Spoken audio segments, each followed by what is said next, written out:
Bonjour, voici un petit QCM interactif pour t'évaluer sur les fractions et les puissances. Ce QCM comprend 5 questions et pour chacune d'elles, 3 solutions A, B ou C sont proposées, une seule est exacte. À l'issue de la dernière question, je te donnerai bien évidemment les solutions, mais également une correction complète si tu le souhaites. On peut commencer, voici la question 1, premier calcul de fraction, 3 propositions, à toi de retrouver la bonne, tu peux donc mettre la vidéo en pause. Question 2, un deuxième calcul sur les fractions, 3 nouvelles propositions, tu peux retrouver la bonne et mettre la vidéo en pause. Question 3, on passe aux puissances avec une expression qui est donnée à l'aide de puissance de 10. Une des 3 propositions est exacte, retrouve laquelle, tu peux mettre en pause. Question 4, toujours les puissances de 10, mais cette fois-ci, l'expression est donnée à l'aide d'un quotient. On demande de retrouver l'écriture scientifique correspondante à ce quotient. Tu peux mettre en pause. Question 5, enfin, dernière question, avec un dernier calcul sur les puissances. Attention, il y a un petit piège. Tu peux mettre la vidéo en pause pour retrouver la bonne réponse. Voilà, c'est fini, les solutions au QCM sont affichées ici, tu peux comparer avec les tiennes. Pour avoir une correction détaillée des questions, il te suffit d'accéder au temps de la vidéo indiqué à droite de l'écran. Première question.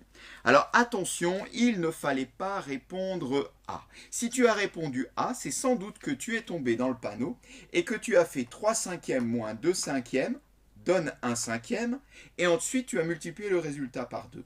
Mais on sait bien que la multiplication est prioritaire devant la soustraction. Donc il va d'abord falloir effectuer 2 cinquièmes multiplié par 2. Et 2 cinquièmes multiplié par 2 n'est pas égal à 2 fois 2 sur 5 fois 2. Si tu as fait ça, eh bien là tu as sans doute trouvé la réponse C.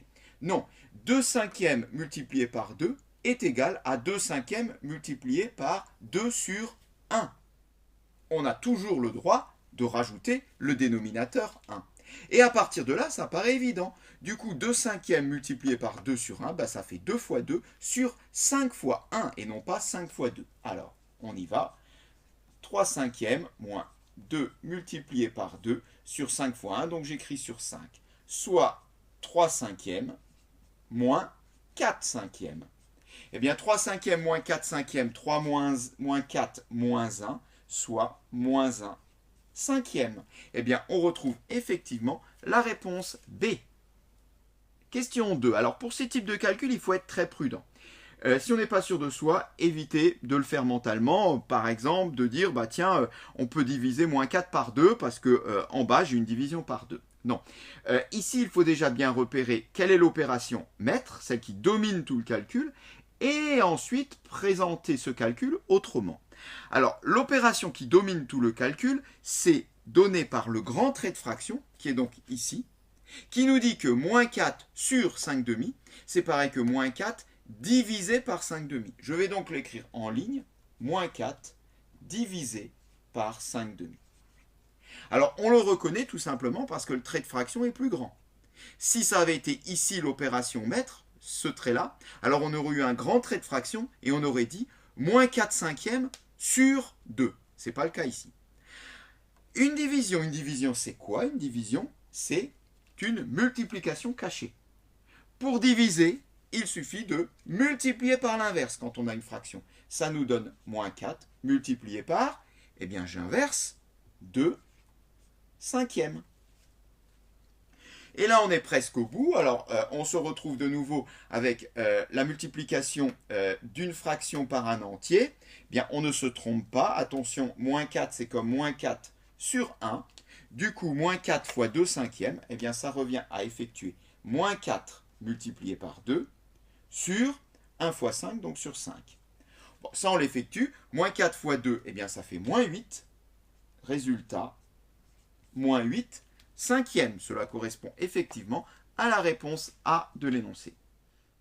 Question 3. Alors un premier calcul sur les puissances, en l'occurrence ici les puissances de 10. La technique consiste à regrouper toutes les puissances de 10 ensemble, puisque là on dispose de formules qui vont nous permettre de les simplifier un petit peu, et de regrouper donc tous les nombres décimaux ensemble. Alors, on va déjà recopier notre expression. Mais tu le vois, j'ai mis quelques couleurs. Donc, j'ai mis les puissances de 10 en verte, on va les regrouper, et les nombres décimaux ensemble, en rouge. Donc, commençons déjà par effectuer 50 fois 300. Alors, 50 fois 300, eh bien, ça nous donne 15 000. Ensuite, eh bien, on va faire 10 puissance 7 fois 10 puissance moins 8. Bien là, on dispose d'une formule.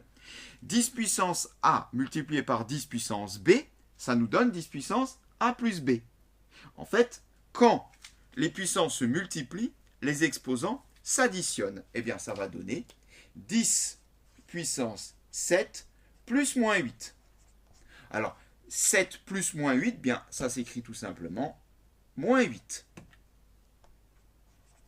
Du coup, on aura à effectuer, alors maintenant on peut utiliser une même couleur, 15 000 par 10 puissance 7 moins 8 moins 1. 15 000 multiplié par 10 puissance moins 1. Mais bon, là, ici, on n'a aucune des trois solutions qui nous donne 15 000 multiplié par 10 puissance moins 1. Donc, il va falloir transformer cette écriture pour se ramener à une des trois écritures données dans l'énoncé.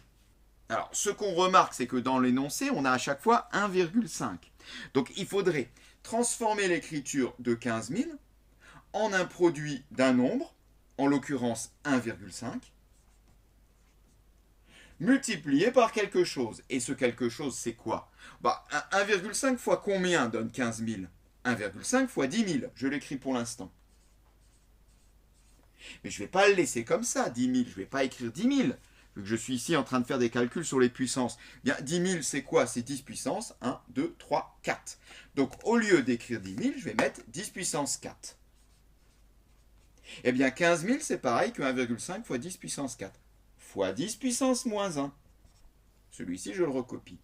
On y est presque. Ceci nous donne 1,5 multiplié par 10 puissance. On applique de nouveau la formule 10 puissance A fois 10 puissance B est égal à 10 puissance A plus B. Cette fois-ci, je ne le détaille pas. Ça va nous faire du 4 plus moins 1, c'est-à-dire 4 moins 1, 4 moins 1. Ça fait 3. Eh bien, le résultat est 1,5 fois 10 puissance 3. Ça correspond bien à la proposition C. Question 4. Bien, c'est une question du même type que la précédente, à la différence que là, on a un quotient. On nous demande en plus de donner l'écriture scientifique, mais de toute manière, dans la question 3, on l'a vu, on avait une écriture scientifique. On peut d'ailleurs rappeler ce qu'est une écriture scientifique. Eh bien, c'est un nombre compris entre 1 et 10, 10 exclus, multiplié par une puissance de 10. Donc c'est bien ce qu'on avait tout à l'heure, si tu te souviens, c'était 1,5 fois 10 puissance 3. 1,5, c'est bien un nombre compris entre 1 et 10 multiplié par une puissance de 10. Donc il faut faire pareil ici, et du coup on voit qu'on peut d'ores et déjà éliminer la proposition B, qui nous dit 20 fois 10 puissance 13, 20 n'est pas compris entre 1 et 10, donc 20 n'est pas une écriture scientifique. Donc même si la proposition B est égale à la proposition de l'énoncé, ça ne sera pas la bonne réponse. La technique est la même, je l'ai dit, il suffit de regrouper les puissances de 10 ensemble, je les ai mis en vert, et les nombres ensemble, je les ai mis en rouge. Alors, ça va nous donner quoi? Eh bien, on va tout simplement séparer, on va faire 40 demi multiplié par 10 puissance 5 sur 10 puissance moins 8.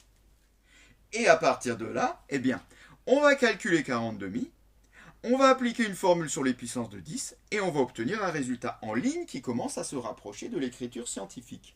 Alors 40 demi, bien c'est la moitié de 40, ça fait 20.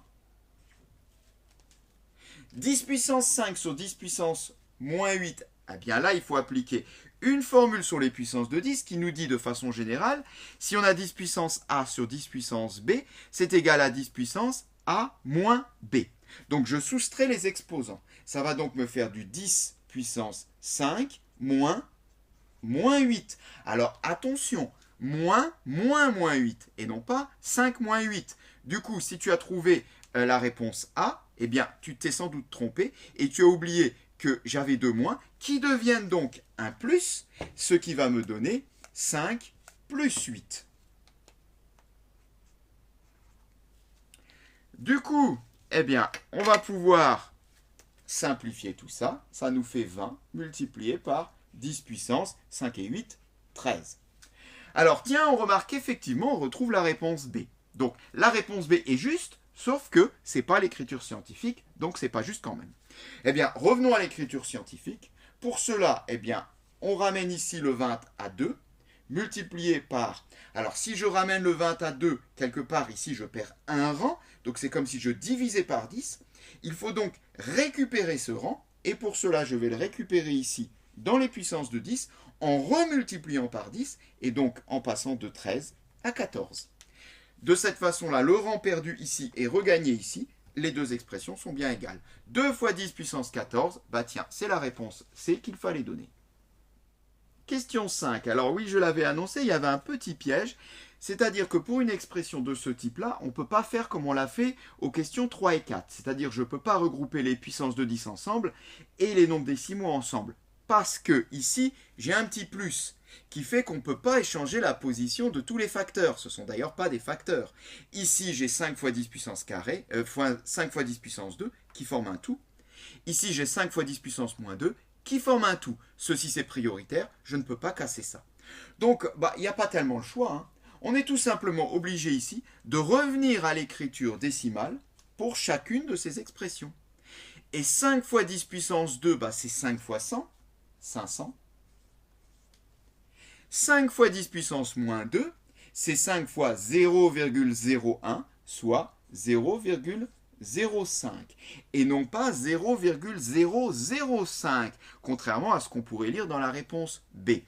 Donc, tout ça, on l'effectue, ça nous fait 500,05. Il s'agissait donc de la proposition C, et cette séquence est terminée.